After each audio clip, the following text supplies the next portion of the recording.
April 1980, 10,000 Cubans flood the Peruvian embassy in Havana. The asylum seekers ignite a public relations nightmare for Fidel Castro. The regime responds by opening the port of Mariel to anyone wishing to leave the communist country. The Mariel boat lift begins. I thought it was going to be 10, 20,000 people. You know, little did I know the magnitude of it. Maurice Ferre was the mayor of Miami when 125,000 Cubans flooded the Florida Straits. Destination, South Florida. Federal and local officials were caught off guard by the massive migration. We left Cuba at nighttime, and then, you know, that was pretty scary.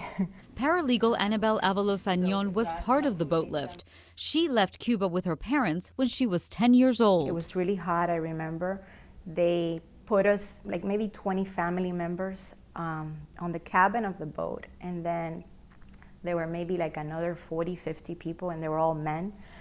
And I remember that a lot of them had like tattoos on their backs. So it was definitely people that had, that they took out of prison to bring to the United States. That was the ugly side of Mariel. Among the hardworking families were prisoners and mental patients that Fidel Castro had released and ordered to leave the island. That news caused chaos in Miami. He wants to see South Florida turn against the exile community. To be sure, it's a time of uncertainty, a time of trial. But certainly, it should not be a time to undo what has been accomplished here over the last 20 years. Let's cool it. The story broke, and it created a lot of anxiety, both in the Cuban American community, but also in the white and African American community in South Florida. And that was, are we seeing a lot of criminals entering South Florida, and how do we protect ourselves? Cuban-American attorney Adolfo Jimenez was 16 when Marielitos flooded South Florida. For me, it was almost like a rush, because you saw what were dramatic events taking place, and it was up close and personal. Tent cities were constructed in the Orange Bowl and even under I-95 near his Catholic school to temporarily house refugees without relatives in the U.S. I remember on 2 occasions we actually went and with donations and walked through Tent City. And it was just, it was chaotic. It felt like a flea market on steroids.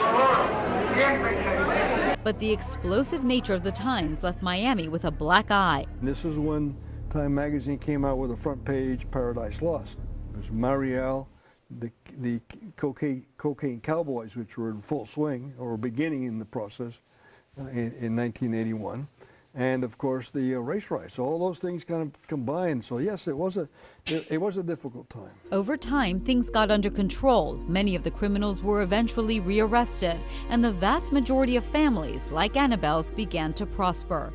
I feel today the same way that I felt right after it happened. I'm very thankful that my parents made that decision, because I know my life would have been very, very different. And I have family members in Cuba that are still struggling to leave. When history is recorded, this was like a seminal point in Miami. This made Miami. You know why? Because it told us we can do anything. We can overcome anything.